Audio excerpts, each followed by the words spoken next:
La palabra, mágica creación humana, toma forma, se agudiza, susurra, crea mundos, universos, individualidades. Libros para escuchar, un encuentro con la literatura ecuatoriana por Voces Azuayas.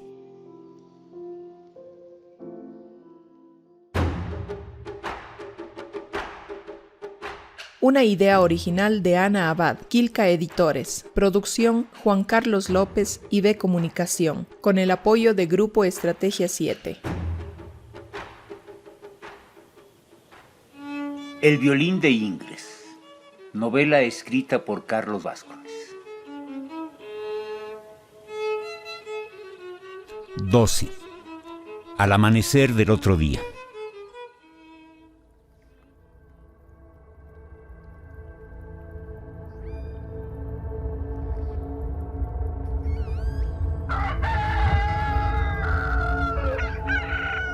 A Oscurimbad, sus restos, que eran a lo que el azar y los insectos renunciaron, le tomó trabajo saberse despierto. No pudo restregarse los párpados ni pudo bostezar con las fuerzas que acostumbraba. La ausencia de estas costumbres le hizo temer una prolongación de su sueño, indescifrable en su momento. Habría preferido que todo ello no fuera más que un mal sueño, sin símbolos exagerados ni parámetros. Uno de los sueños que no se pueden recordar y que exploran el subconsciente una y otra vez hasta hallar final. Habría preferido todo, o cualquier cosa que da lo mismo. Un retroceso o un adelanto, sabiduría o estupidez total, una especie de muerte o un resurgimiento. Habría preferido cualquier cosa menos de este punto medio insoportable que lo fatigaba. Ese interludio que oscilaba en vaivén en su día, en el día que quiso esquivar su día. Es lícito asombrarse de los mundos olvidados, que son mundos que habitan en un rincón de la memoria, que es el mismo rincón donde la materia de los hombres, que es el tiempo, actúa para el beneficio o el detrimento de cada quien. Por eso, también le tomó trabajo llegar al violín. Más trabajo le tomó llorar, más vestirse con el frac, no sin antes lavarse la cara y descubrir que todo su cuerpo estaba perdido, que incluso de una manera dolorosa pero luego satisfactoria podía erguir, digamos, su arqueado esqueleto, acompañado por una perpetua tembladera. Lo que no le tomó trabajo y que ciertamente fue a lo que menos se alistó, fue empezar la melodía. Varias ilustraciones a lápiz de una lengua muerta estampadas en la pared le recordaron los grabados del libro donde el vizconde, ese tormentoso libro que acompañaba y complementaba sus temores, esa herramienta de resumen que es la memoria, le traía ahora momentos no del todo desagradables. Como era de su uso habitual, se dejó persuadir por la laboriosa novelería del presente y, simbólico como todos los decorados de la soledad, ignoró las circunstancias dramáticas de su recuerdo y se precipitó en medio de toscos golpes sobre el en ese instante inalcanzable violín. El cuerpo, el destino, la reputación pueden arreglarse, el alma no. Uno puede echar de menos los golpes pasados, aunque entonces lo más querido era evitarlos. Alelado por la frivolidad de ese endosado ayer, que con el olor de la ciudad y sus ígneos fulgores retornaba a él, quiso, ofuscado por la soberbia propia del músico, un sorbo de autoestima. Al ver que la melodía incontrolablemente brotaba de su alma como dueña de vida propia, decidió bajar y buscar oídos que atendieran su súplica, que quería pensar que era requerimiento. El tiempo pendía del sol, que ya se resbalaba en el horizonte sangrante. Se dio una bocanada de agua enlodada estremeciéndose. Trató de mantener la compostura. Se sentó sobre el lecho y ciertos resortes le resultaron una sobredosis de dolor en el coxis, que ascendían destartalando vértebra tras vértebra, imponiéndole un dolor que en la intolerancia de sentirlo le obligaba a pensar que ya era el mártir que soñó ser o el enviado con una nota cuyo mensaje debía divulgar pronto. Cualquier luz lo encandilaba, cualquier sombra lo helaba. Estaba estampado como en un lienzo mediocremente conocido, en el piso alto de una taberna insignificante, junto a un enigmático violín que poseía las llaves de la hermenéutica de Manda, sobre las brasas del infierno y bajo la mirada de los bien mandados.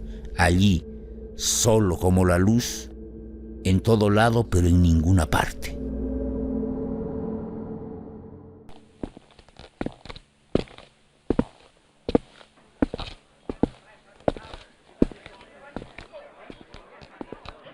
Al bajar el aposento parecía lleno de hombres usuales en barrios de clase obrera parisina, vestidos desarregladamente, cicatrizados. La atención de todos recayó en su desfigurada persona. Algún comedido lo ayudó a moverse. Cómo quiso lacerarse la yema del pulgar derecho, tensar las clavijas hasta la mínima vibración causada por el aire y escupir para que el rito fluyera. No tuvo reacción de los músculos que para el efecto necesitaba mover. La mujer que los atendió al llegar no lo recordaba ahora. ¿Cómo iba a recordar a ese hombre si ese hombre no fue quien entró? Aquel que entró era un hijo del Señor que caminaba derecho, con pisadas iguales, que es lo que espanta a las criaturas del bosque, que es lo que delata al hombre, la más feroz de las bestias, al ir al bosque, que es lo que provocó desde remotos tiempos que el mono, en su intento por amasar sabiduría, remedara a su contrincante directo para infligir temor a las razas inferiores con su sola llegada. Cogió el arco, no sin buscar fuerzas y fruncirse y bramar de sufrimiento. Sentía como si 1000 latigazos acompañados de 100 clavos esparcidos sobre su piel y de desmenuzadores monstruos que le extraían una tras otra las uñas lo castigaran. No tuvo la habilidad para silbar. Vegetó bajo su cabellera el oro desconocido, raspó las cuerdas y fluyó la melodía. Lo sobrecogió un inmenso amor a la música que antes no oyó, porque ahora destemplaba, porque ahora no fluía con paciencia, y eso hacía que suene adentro suyo, que sus médulas urgieran ese sentimiento para demostrarlo y verse pleno una vez más, por lo menos una vez más. Las personas en el recinto seguían atónitas los movimientos estrambóticos y execrables del monstruo deslenguado que tenían enfrente. Oscurinbad se fue metiendo en su melodía, disfrutándola como nunca pensó disfrutar algo. Ojos saltarines y un silencio enmudecedor acompañaban las notas que eran destellos de una memoria, casi de un texto o de un pentagrama que le costó aprehender. Y el monstruo apenas si se movía y tocaba como los intocables dioses de la Galia cuando romana, como uno de los miembros de una orquesta celestial digna de ser partícipe en la parusía, como si con hacerlo el cielo, la tierra y los múltiples pozos o niveles infernales no influyeran en ninguna decisión, en ningún pacto mundano. Este París era otro París, no el París de ensueño de quienes viajan allá por vez primera y ya, desde que llegan quieren extrañarlo, quieren odiarlo por ser el centro de un amor inacible o de muchos amores, o de simplemente el reflejo de una ansia. Este era el París de las verdades, en el que habitó desde niño, y al que extrañó desde que su padre le impidió continuar con su próspera carrera de bufón o de payaso. Este era el París de sus días presentes, del día en que tocó ante un auditorio que por vez primera lo escuchó como se debe escuchar un concierto de violín, con atención. Un auditorio que por vez primera tenía enfrente un violinista en todo su esfuerzo, lo que quiere decir en todos sus errores. Acabó. Su alma fue recogida por un mutismo abrumador. Ni escuchó ni vio aplausos. Creyó quedarse sordo, y en su estado todo era permitido. Ciego, estúpido. Creyó que por fin vería lo que causaba su melodía. Para su sorpresa no fue así. Su detestable estado que antes confundió a los oyentes ahora lo sentenció. Y es que es fácil suponer que cuando una persona acostumbrada a los placeres diarios de esta vida rebosante en felicidad y belleza por doquier, ve a un ser de características monstruosas, indaga en este algo de esa belleza. Entonces, distraído, el hombre común puede sucumbir a los encantos de una música cualquiera, y más si esta es una melodía infantil, una melodía que a este hombre común le recordaría su infancia. Sin embargo, ahora no. Ahora prevalecían sus dolencias, y esas dolencias atraían la atención del público, que ya no pudo evitar el morbo ni la vanagloria de ayudarlo o de burlarse de él, de hallar distracción. Para Oscurinbad, en cambio, aquel inmejorable momento lo despidió de este mundo. Se concentró en lo que hacía, que fue lo que antes no hizo, y dejó que sus notas recorran sus entrañas en libre albedrío, y dejó que su madre, cuando lo amaba, retorne a su carne y a su alma, sin peligro de ser llamado engendro. Y la gente seguía mirándolo, inmóvil con la cresta firme, y él no podía dejar de pensar en su composición, y él no podía extinguir la gana de entonarla de nuevo para olvidarse de Adrienne y su traición, de su madre y su padre con sus ignorancias, de las tantas veces que temió ser castigado y por no disfrutar lo suficiente del camino recorrido. Envenenado, tomó el violín alistándolo. Seguidamente, varias manos lo contuvieron, manos que poseían razón, la que a él se le escapaba. Todo lo que el hombre ha considerado como verdad alguna vez fue inexplicable, y viceversa. La regente pidió calma al oír los murmullos del tumulto. Muchos aconsejaron llevarlo de inmediato a un manicomio, otros a una enfermería, pero algo, muy en el interior del tumulto, ardía, reclamaba furia. ¿Qué pensar en ese estado de indignación sin un mediocre cumplido? ¿Qué pensar con la ansiedad que causa taquicardia dispuesta a explotar un corazón? ¿Qué pensar cuando todos los pensamientos nos conducen a recuerdos vanos y escuálidos de una madre arrollando a un bebé? ¿Qué pensar cuando no se puede reemplazar una melancólica, totalitaria y enceguecedora melodía por el caótico momento? Balbuceó agitado. Solo entonces retornó, exigido reacción.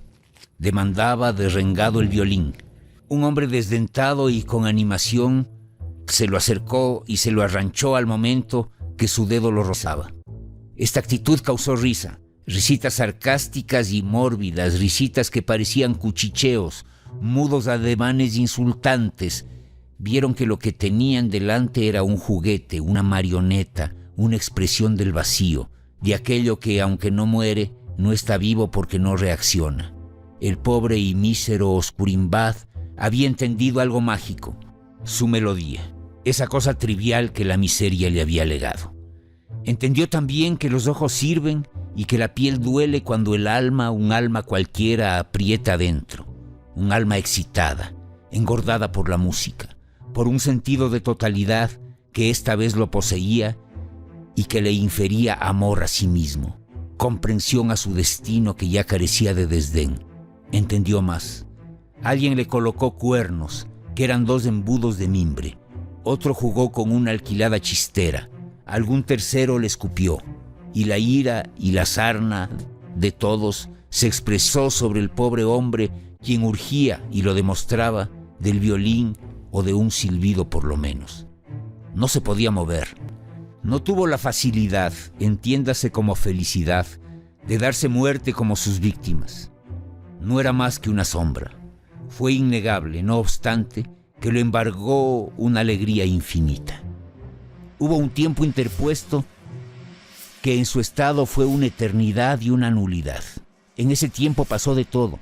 Vio cosas que relacionó, aunque falsas, con los excesos que se sucedían en sus crímenes.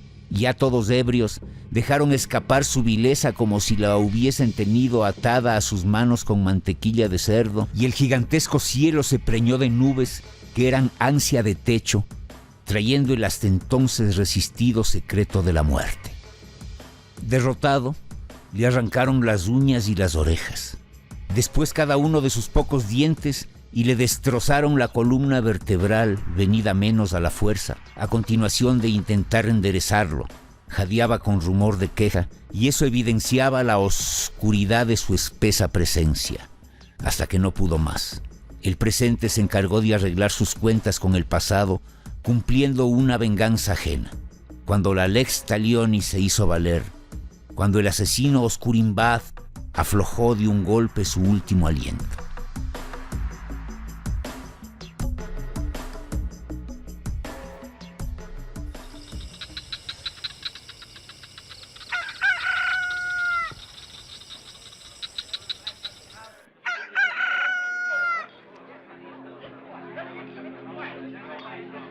La madrugada siguiente es legendaria. Se dice que al romper el alba de ese domingo, la brigada de inteligencia francesa comandada por el grupo de mosqueteros residentes, los últimos de su estirpe, capturó a Pierre, tras el intento de dispararle a Napoleón. Se dice que nunca una mañana francesa ha sido tan fría. Los tejados, los sombreros, las sombrillas, los hombros, las ideas estaban cubiertos de escarcha. En la resaca, los pocos que soportaron tal fealdad vieron el resultado de sus actos con indignación en búsqueda frenética de justificativos. Contagiados de conciencia, se dispusieron llevarlo en una paila de pescado podrido hasta el recientemente inaugurado cementerio general que delimitaba más que la vida de algunos hombres y más que los linderos de París, delimitaba el principio de las revoluciones, que es el principio de toda esperanza, que es el principio de todo tormento. Creyeron causa de excomunión y previsible confesión hacerlo allí. Sus pasos se desviaron a un aledaño descampado. El sol se ocultó como por arte de magia, como si lo único que estuviese esperando fuera la llegada de ese mal designio, de ese infortunio para huir despavorido detrás del horizonte. Nadie más desde entonces podría escuchar esa mágica composición. ¿Saben a cuántos hombres aquello conmocionaría?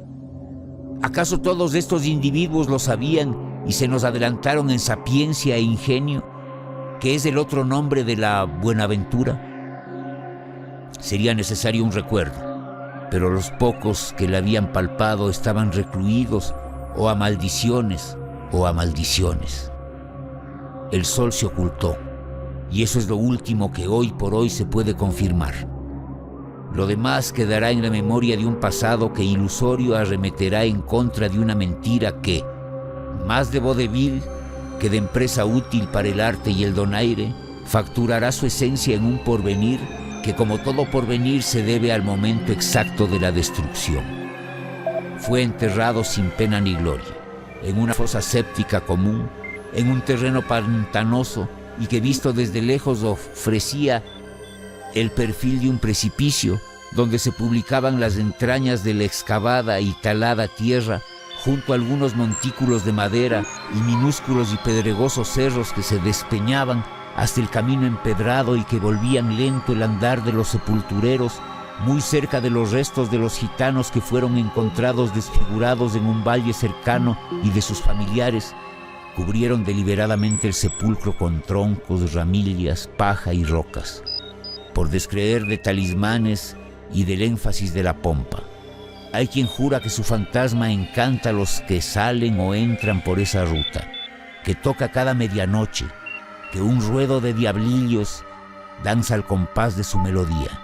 Otros aseguran, no sin ironía, que es uno de los músicos de los que no pudo prescindir el universo para la preparación del día en que las leyes se vean consumidas por la justicia y que enlistado en un coro infinito aguarde el deleitable mandato del que tijereteará sobre este manchado papel. Rizada y desventurada, Adrienne volvió, confusa y acalorada y sonrojada aún por la exaltación que provoca el alcohol, a la taberna aquella tarde con un vistoso abanico que simulaba la cola de un pavo real, obsequio de despedida del incógnito hombre en el cual buscó el amor, la gozosa luna, antológicos mayos, la serenidad, el silencio, el preciado celo, el paso de sirvienta a mujer, de mujer a dama y de dama a diosa inmemorial inextinguible, y en quien encontró un necio que le daba frío, que le ponía precio a sus caderas y que se aferraba a su barriga al reír a carcajadas, buscando cura a los males que encontraba sin buscar. Un encarnecido demente promotor de pesadillas, Todavía intentaban borrar las manchas de sangre cuando entró cabizbaja, decepcionada por su mala decisión y avergonzada. Le mintieron que nadie lo vio salir, que debió marcharse durante la noche, que hubo quien lo vio irse entre sollozos, que se fue sin pagar. A él lo enfrentaron con el frac en una apurada zanja. Una empobrecida mortificación tejió el silencio de la mañana. Nadie supo nunca qué hacer con el violín. Alguien opinó que sería buena idea hacer de su madera una marioneta para sacarle provecho. Una feliz llovizna los motivó. Prefirieron sanar de alguna forma su conciencia. Lo arrojaron junto a él en la tumba.